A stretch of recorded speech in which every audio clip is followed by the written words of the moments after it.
Olá pessoal, tudo bem? Vamos dar início aqui a mais uma revisão aí para a prova de vocês. Eu selecionei alguns tópicos aqui e a gente vai devagarzinho aqui passando um por um, tá ok?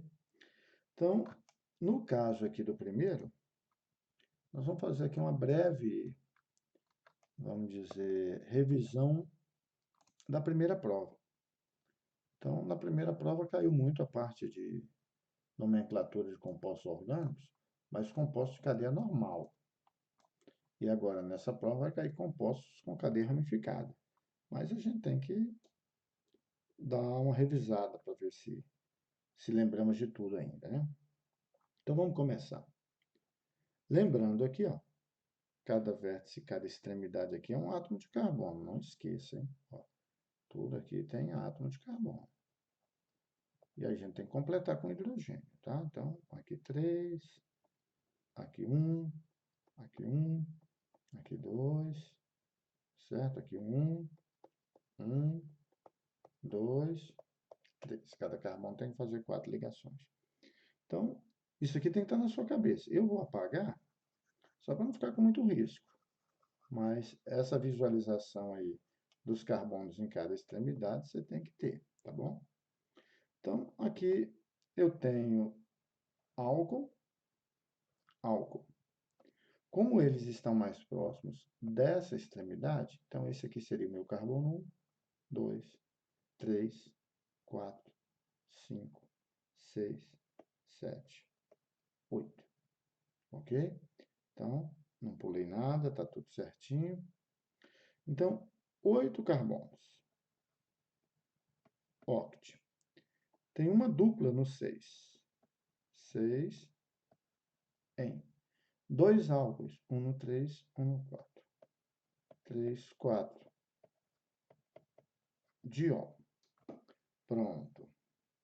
Certo? Então, aqui é só para a gente revisar. Quando a gente vai para composto de cadeia ramificada, a gente tem que tomar um pouquinho mais de cuidado. E aí a gente tem que lembrar daqueles 4 passos, né? Espero que todos vocês tenham anotado isso aqui no caderno, porque é importante. Achar o principal ponto da cadeia, achar a cadeia carbônica principal, identificar as ramificações e enumerar. Ok? Então, essa é a percepção. Tá? Se você não copiou isso aqui, pausa o vídeo aí e copia. As ramificações que a gente precisa saber são essas aqui. Ó. Ramificação tem um carbono, metil. Ramificação com 2 carbonos, etil. A ramificação com 3 carbonos, existem 2 possibilidades. Tenho essa e tenho essa possibilidade aqui. Ó. Qual a diferença? Essa aqui, a valência livre está no meio. Essa aqui, a valência livre está na ponta. Então, nesse caso, essa ramificação aqui a gente chama de N-propil. E essa que está na ponta, isopropil. Lembrando, ó, um carbono só, prefixo met, 2 carbonos, et, 3 carbonos, prop. As ramificações, nesses exemplos, sempre terminam em il. No caso, o prefixo N-iso é só para diferenciar as 2 ramificações. Tá joia? Então, vamos pegar esse exemplo aqui. Então, primeiro passo, marcar o principal ponto da cadeia, que é o carbono do grupo funcional. Então, aqui estou colocando essa bolinha no principal ponto da cadeia. Vou achar a cadeia carbônica principal. Então, aqui é uma extremidade. Cheguei numa ponta aqui, fiz outra bolinha. Sigo em frente, sempre para o maior... Quando tem uma encruzilhada aqui, eu vou sempre para o maior caminho. Pronto. Maior caminho. Então, essa vermelha é a cadeia carbônica principal.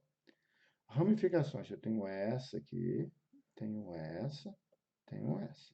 Só para visualizar, ó, aqui tem um carbono, aqui tem 3, aqui tem 1. Então, essa ramificação aqui é metil.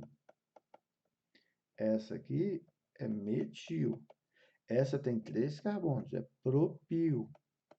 Mas ela está ligada pelo meio, então é isopropil. Pronto. Ok? E agora, vamos enumerar.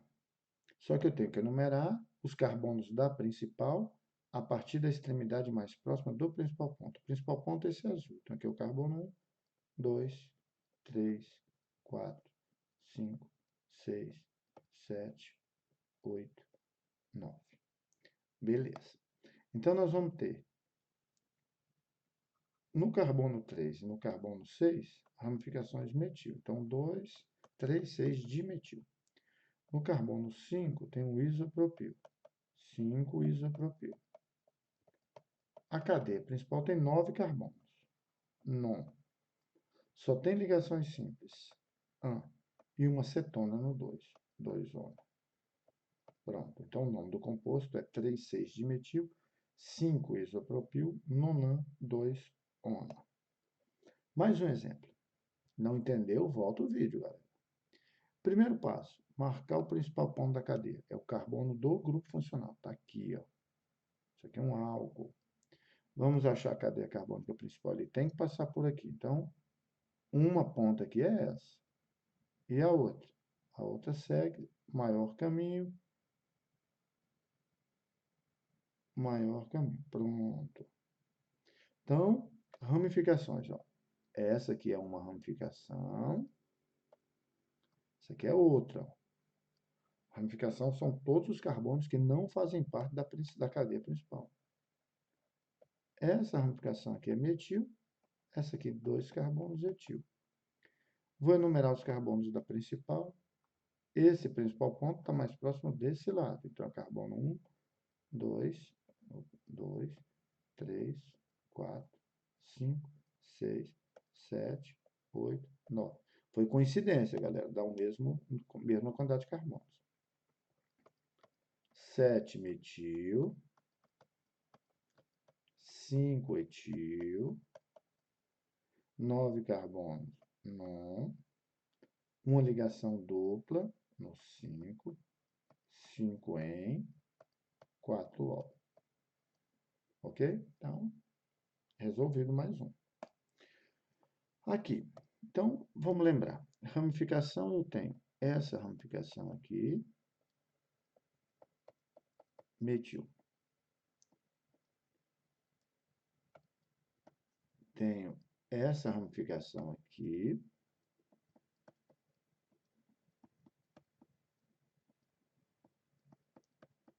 etil.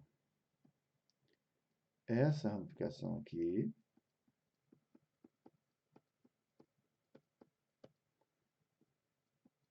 N-propil. E essa ramificação aqui,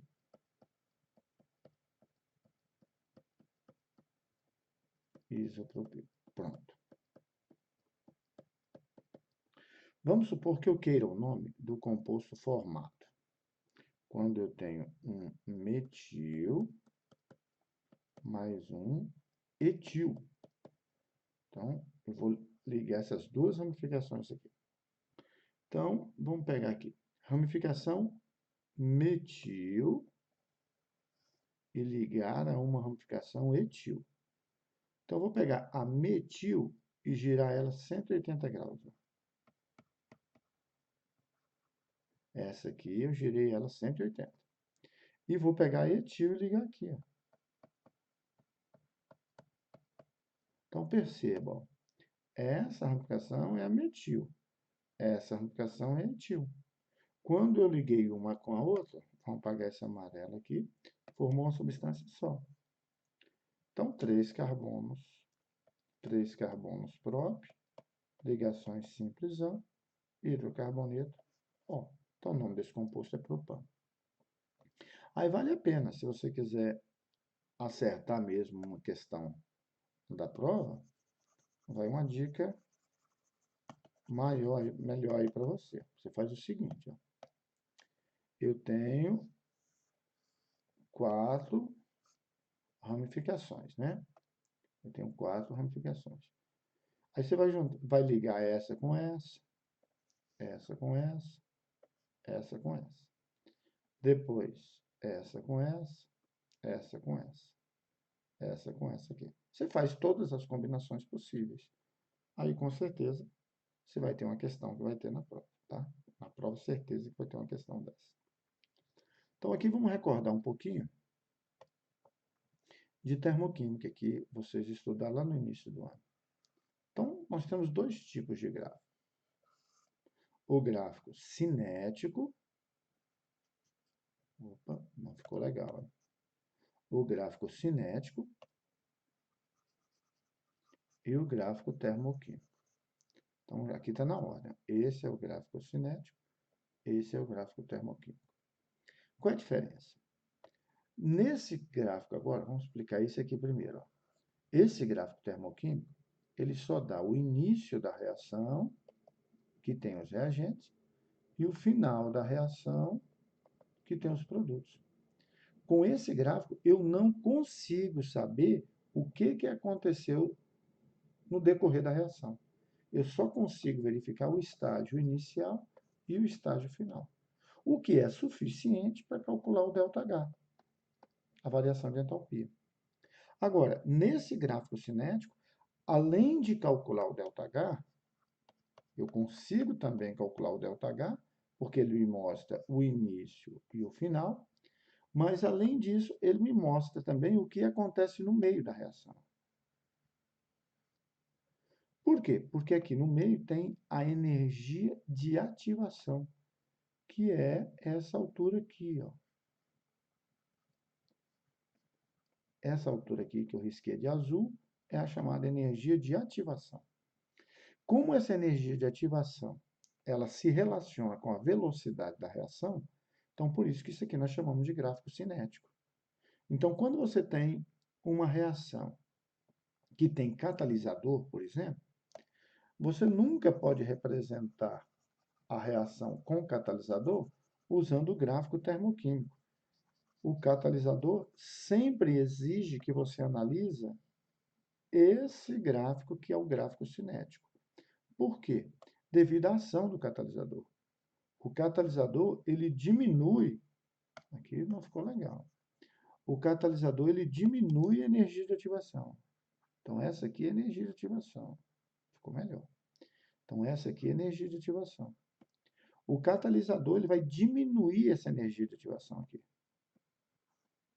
Então, como é que eu vou considerar catalisador usando o gráfico termoquímico? Não tem jeito, porque eu não consigo verificar o que aconteceu no meio. Então, o catalisador ele não altera nem o início e nem o final. O catalisador não altera nem o início nem o final. O catalisador altera a energia de ativação. Ok? Então, esse é o X aí da questão. Outro tópico aqui que eu escolhi também foi lei de Hess. Lei de Hess é o seguinte. Suponha que eu queira calcular o ΔH dessa reação, A se transformando em B.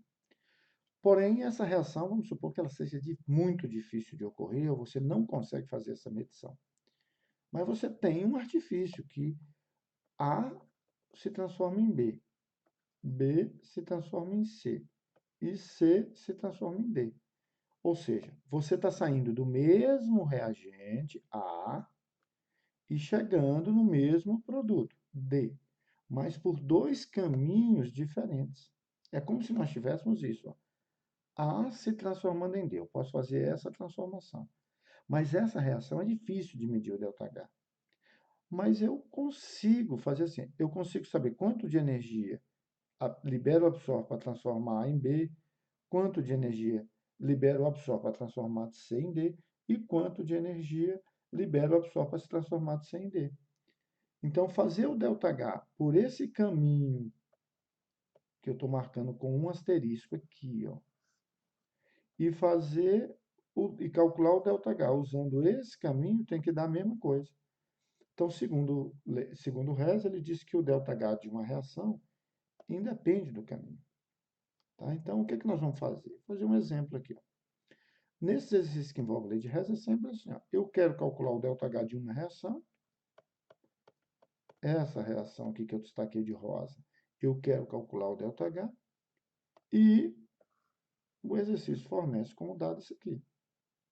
Então, eu vou ter que manipular essas três equações para chegar nessa aqui de baixo. Tá? Então, são as mesmas equações. Lembra, eu quero que apareça essa. Então, vamos lá. Vamos pegar um por um. Eu quero resolver primeiro o problema do tungstênio.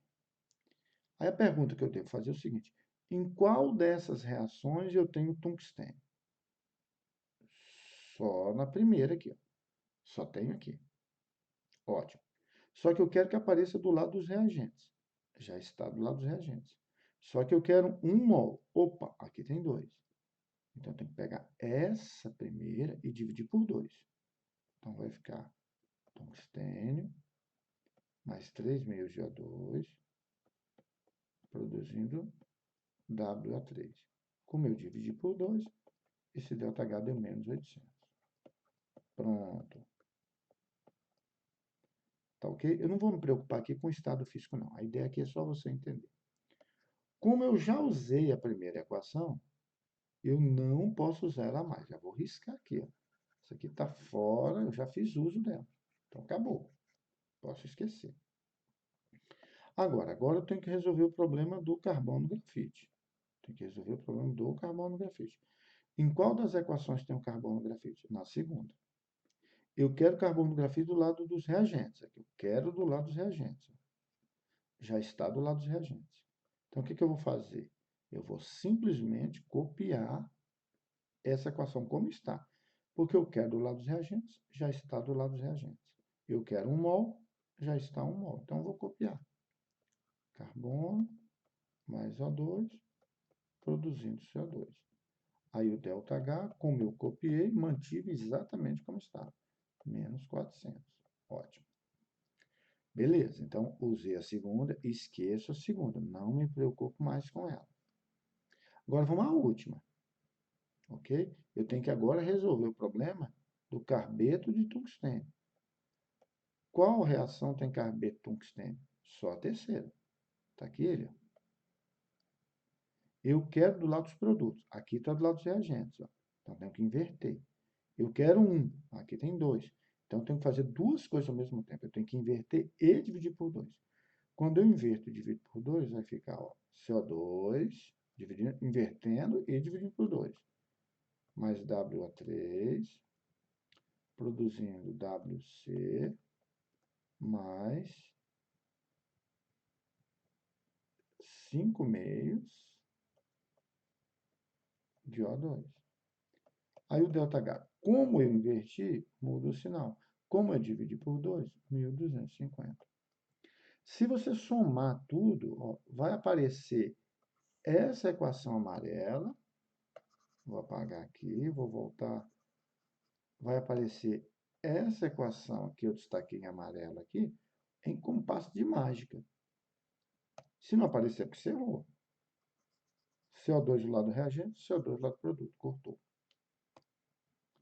WO3 do lado reagente, WO3 do lado produto. Cortou. Aqui eu tenho 3 meios de O2 mais O2 é 5 meios de O2.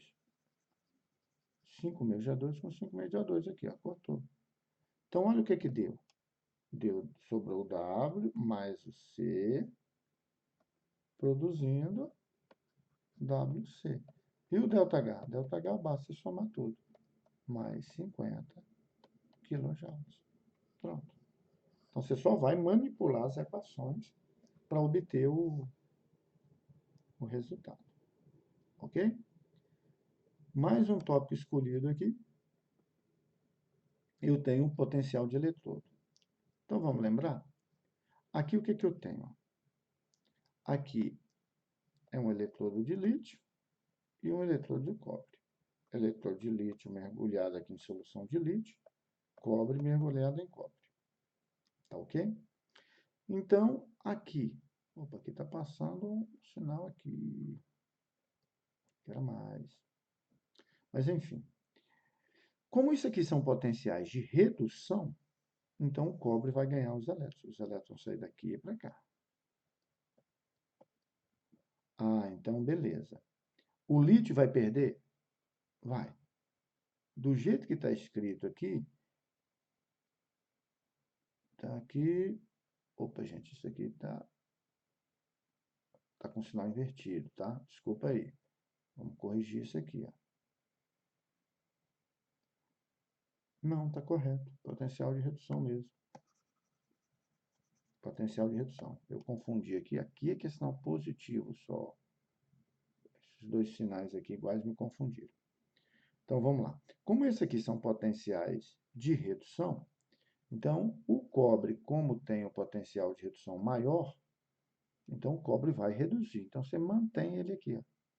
Cobre 2+, mais 2 elétrons, transformando em cobre zero. Você manteve, então ΔE mais 0,34 volts. Aqui, o lítio vai perder elétrons. Aqui ele está ganhando, então tem que inverter a equação. Então, é lítio zero, mais elétron. Aqui um ΔE vai dar mais 3,04 volts. Porém, aqui tem 2 elétrons e aqui tem 1. Então, tem que multiplicar aqui por 2. Ó. Porém, a voltagem, quando a gente multiplica por 2, você não multiplica o ΔE. Lá na lei de Hess, a entalpia, sim. Isso aqui não. Então, qual é o ΔE? Só somar aqui. Ó. Então, a reação ficaria cobre 2+, mais 2 lítio zero, produzindo 2 lítio mais cobre zero. Com ΔE, o ΔE, portanto, ficaria igual a mais 3,34 volts. Tá? Se o exercício disser para você, então, dá outro esquema aqui para você agora. Se o exercício disser para você que trata-se de uma pilha, tá? Ah, é uma pilha. Ah, beleza, uma pilha, certeza? É, então basta você calcular o maior menos o menor. Basta você pegar isso aqui, ó. É o maior menos o menor. Se você tiver certeza que é uma pilha. Porque se na eletrólise isso não vale. Então, se é o maior menos o menor, você vai ver que vai dar a mesma resposta. Qual é o maior? Mais 0,34. Menos o menor, menos 3,04. Tem um menos na fórmula aqui. Ó. Então, vai dar a mesma coisa. Menos vezes menos mais vai dar a mesma resposta. Isso aqui, se for pilha. Então, tem que deixar claro. Tá ok? Vamos a mais um tópico aqui escolhido. Meia-vida, radioatividade. Vocês também estudaram lá no início do ano. Então, eu tenho um material radioativo. Esse material radioativo, à medida que o tempo passa, ele vai emitindo radiação. E aí, consequentemente, a massa dele vai diminuindo. Vamos pegar aqui o césio. O césio, ele é um elemento radioativo. À medida que o tempo passa, ele emite radiação beta. E ele se transforma em outro elemento, que é o bário. Então, esse processo aqui acontece. Então, a massa de césio vai diminuindo à medida que o tempo passa. Por quê? Porque toda hora o césio emite radiação e o átomo que era césio se transforma em bário. Então, à medida que o tempo passa, a massa de césio diminui. O que é meia-vida? É o tempo necessário para que essa massa se reduza à metade. Então, vamos supor que eu vou partir aqui, deixa eu apagar, vamos supor que eu vou partir de 10 gramas de césio. Aqui eu tenho 10 gramas de césio. O que é meia-vida? É o tempo para a massa reduzir a metade, 5 gramas. Que é o tempo? É a massa para reduzir a metade, 2,5 gramas. 1,5 gramas e assim sucessivamente. No caso do césio, só por uma curiosidade, 30 anos. A cada 30 anos, a massa de césio reduz a metade. Então, aqui, a gente vai fazer uma questão. Vamos pegar. No dia 13 de setembro de 2017, fez 30 anos do acidente de Goiânia. Sabe-se que a minha vida desse isótopo é aproximadamente 30 anos. Então, em 2077, a massa que restará em relação à massa original. A massa que tinha Lá era 1.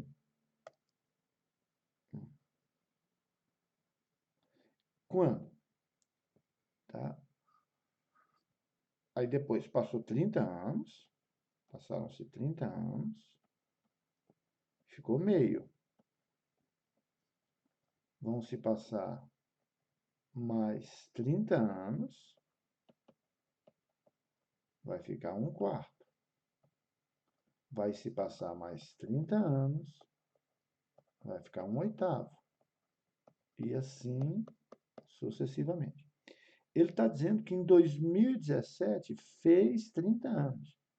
Ah, então em 2017 fez 30 anos, então 2017 está aqui, ó.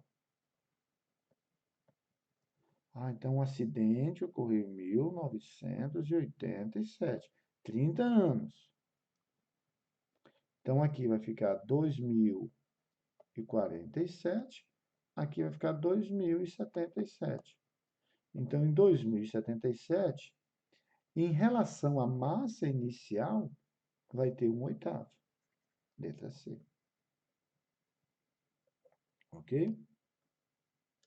Então, esse exercício aqui, bacana também. Então, vamos resolver. Ó.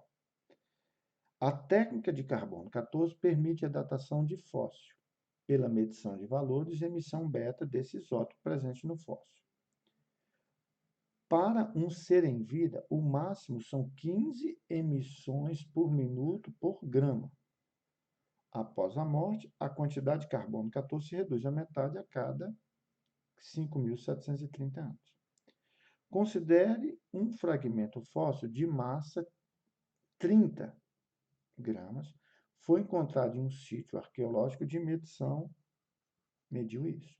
Então, onde é que nós temos um problema? A meia-vida está 15 emissões por minuto por grama. O objeto que você encontrou, o fóssil, ele tem 30 gramas e ele está emitindo 6.650 emissões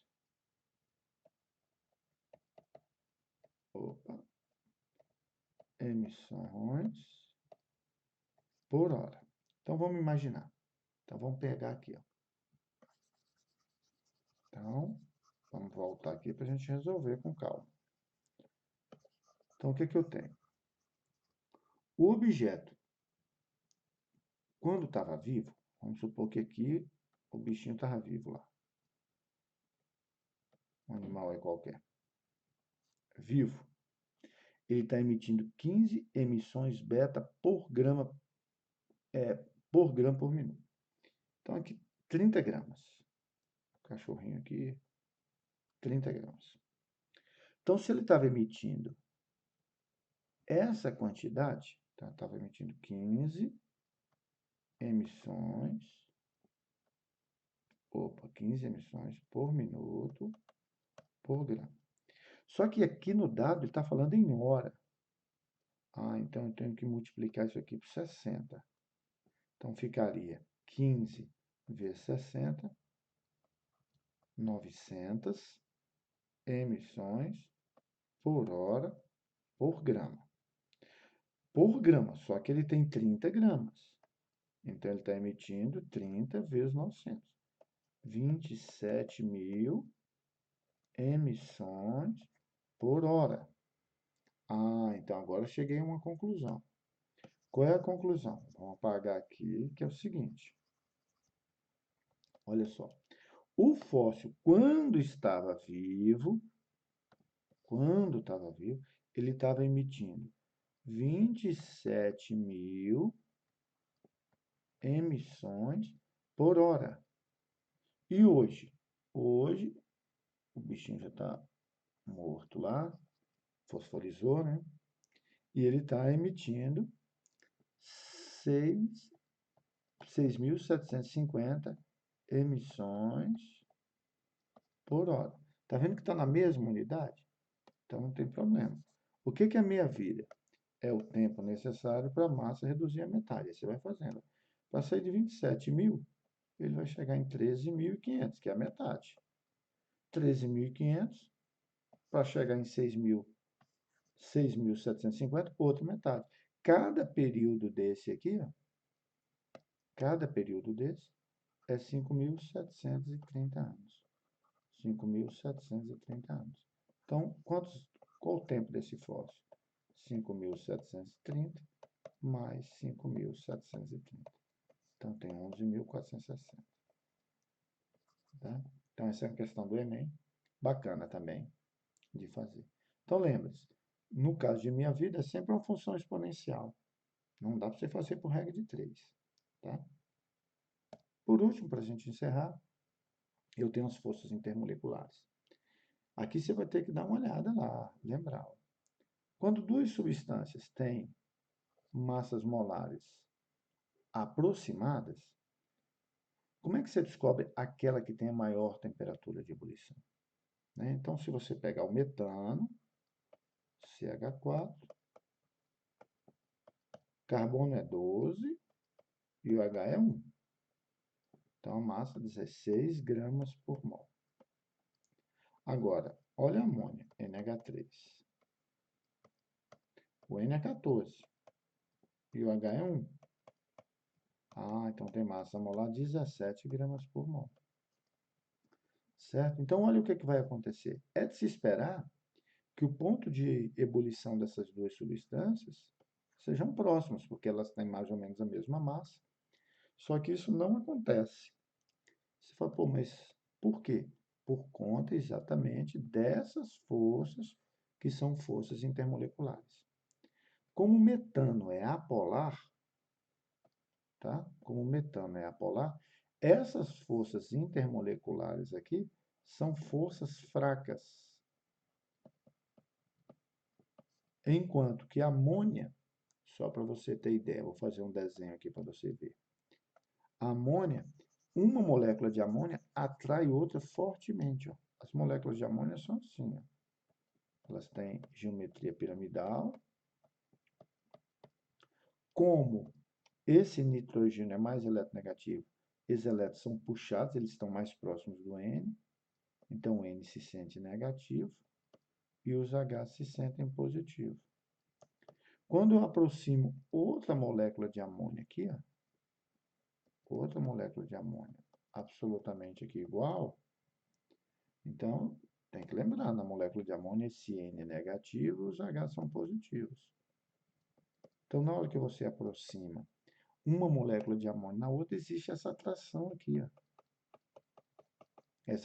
Essa atração é chamada ligação de hidrogênio.